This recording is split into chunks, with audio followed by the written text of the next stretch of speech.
Hey, what's up, Muscle Nerds? My name is Brian Martinez, and I am an IFBB Classic Physique Pro, and I am one of the physique judges for the upcoming Muscle Nerd Showdown.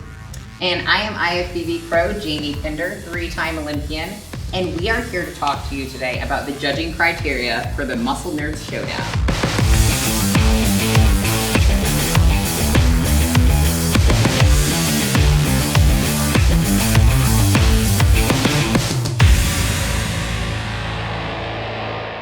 Jamie, let me ask you a question. Why is posing so important in bodybuilding?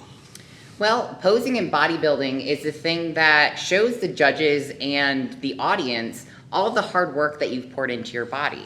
So you're showcasing every muscle, you're showcasing every workout and every hour that you poured into the prep to get you on stage. Right, it's basically your art project, okay? When you're in the gym, you're working on that project. When you're at home cooking and eating, you're working on that project. But when it comes time to actually show your work of art, posing is how you do it in bodybuilding. And if you do it right, it can bring all the eyes to you.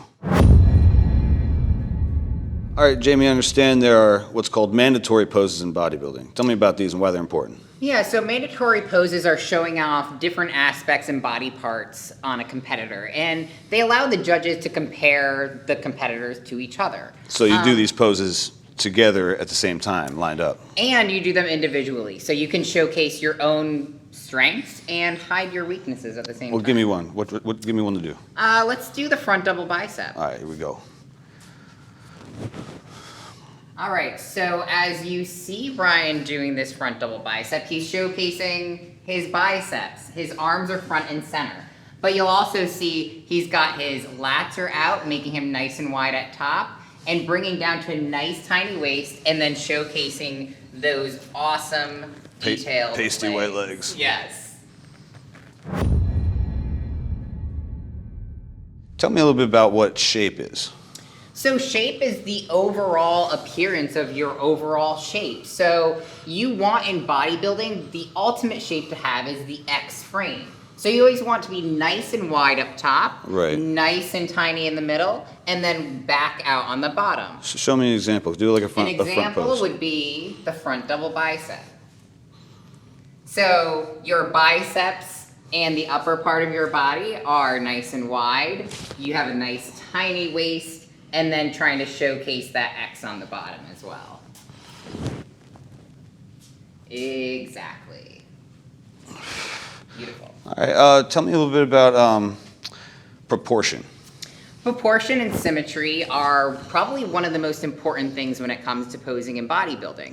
So as a bodybuilder, you want your body to be as symmetrical as possible. So you don't want your upper body to be bigger than your lower body, right, and vice versa. Same with the sides of your body. You don't want one side of your body to be bigger than the other. You want basically a full, complete look.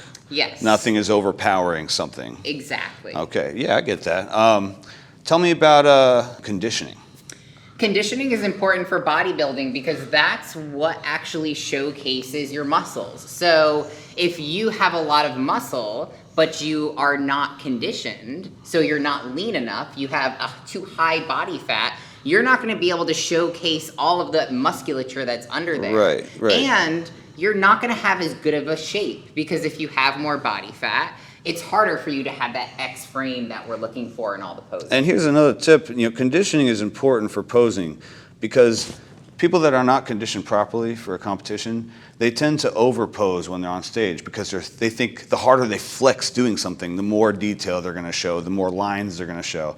And it's just not going to work. You can't get the fat to disappear just by flexing harder. But when you're super conditioned, you're very lean, your body fat's low, your skin is thin, you're dry, you're hard, you're all these things.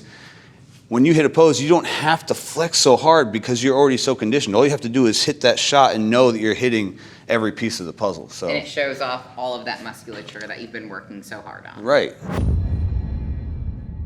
So Brian, this is going to be my first time judging the physique portion of the Muscle Nerd Showdown. Right. So can you tell me how this is going to be different from a traditional bodybuilding judging panel? Absolutely. The whole idea here is that instead of being judged on basic bodybuilding criteria, you're going to choose a character. You're going to dress up as this character. You use your physique to help enhance the authenticity and wow factor of your character. So how is that going to change the posing aspect of like a bodybuilding posing and the muscle nerds posing. Let's say you choose Luke Skywalker. You've never seen Luke Skywalker doing a front double bicep pose, so that's probably not a pose you would want to do as that character on stage.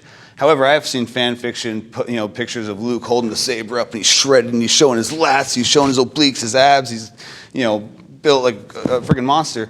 And something like that could work on stage because what you're doing is you're showcasing your physique, but you're also doing it in a way that relates to your character.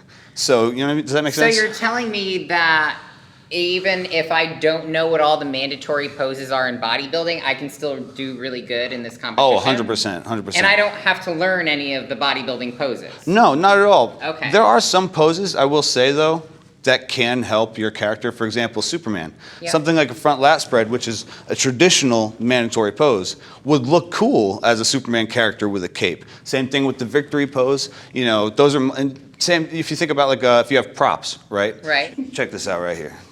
Ready for this? So instead of just holding a sword like this, you would actually try to pull it off kind of like a traditional side chest pose. Now you're flexing your chest, you're showcasing your chest, you're showcasing your shoulder, you're showcasing your arm. If if you don't have a shirt on, you're able to show your abs too because you're holding it low enough. And depending on what you got in your legs, you're able to show, leg definition as well. All based on how you're standing. You know what I'm saying? So I'm not gonna have my leg like this or like this, it doesn't make sense. I would hold it like this so you can actually see muscle while you're holding it. That's the whole idea, is being able to showcase as much of your muscular physique as possible while hitting a shot that kind of, relates to that character in a way. If your character comes from a comic book, look up those comic books. Look at some of the action scenes of what they're doing. How many times have you seen Wolverine in this kind of position? If you're doing a character like that or any sort of character that's doing a battle pose, practice that. Learn how to show, all the muscles in that pose. Look in the mirror. Practice other ones. There's different ways that you can find out how to contort your body and showcase, the musculature of your body in a way that relates to your character. One of the things that bodybuilders do is they take videos of themselves posing and they take pictures of themselves posing. Oh, yeah. So set your camera up on a timer and grab whatever weapon you're going to practice with and actually practice your poses. Oh, yeah. And look at your video, look at the pictures that you're taking, and you can gradually, every time you practice, you can get better and better. You can showcase your body more and more. And everything plays a role in this too, like how your facial expression is. Sell your character, bring it to life.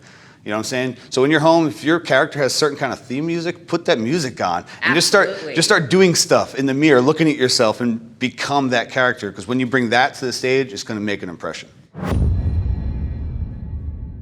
If you feel you don't have very strong legs, well, for one, train legs harder.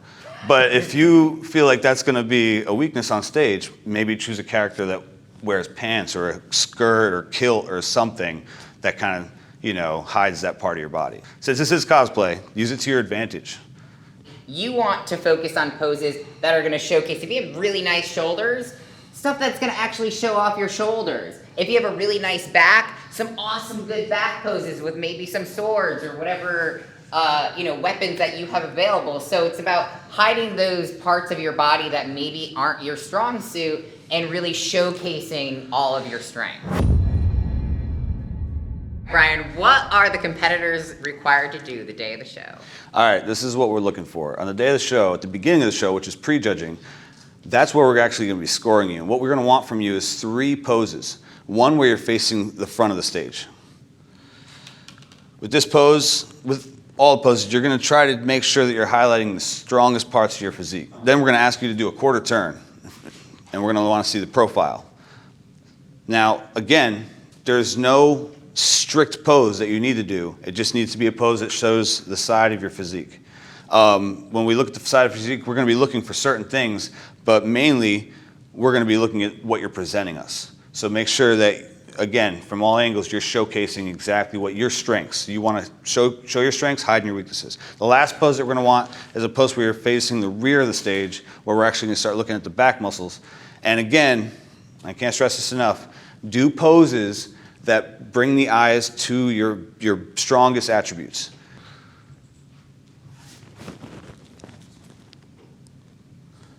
All right, something like this.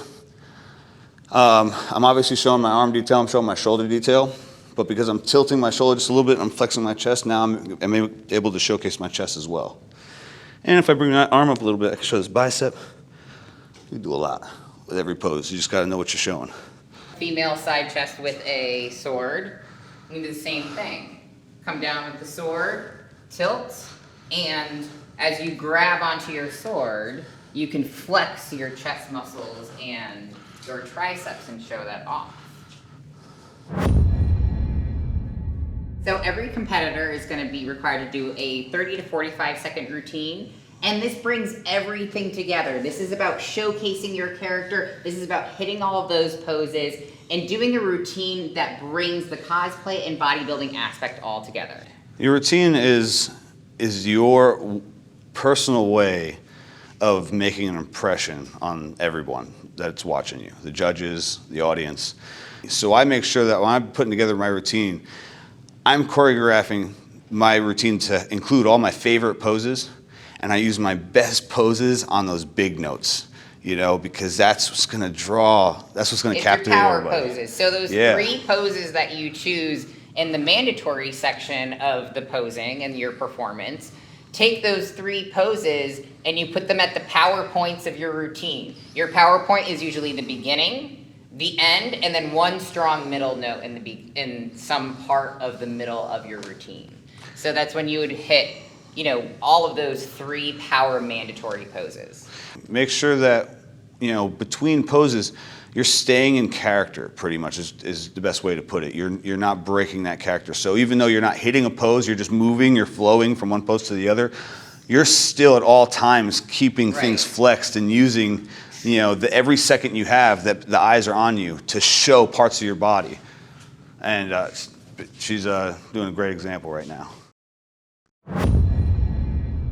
If you're not a performer, you generally want to make sure that you start your routine at least 12 weeks before your event. My best suggestion is get your music figured out first, get the basic foundation and your 3 power poses down, and then build the routine from there. As you build onto that routine, you're gonna practice that routine every single day for at least 10 minutes a day. That's gonna really drill that central nervous system pathway in, and that's gonna make you unbeatable on stage. All right, guys, if you have any questions, don't hesitate to hit us up.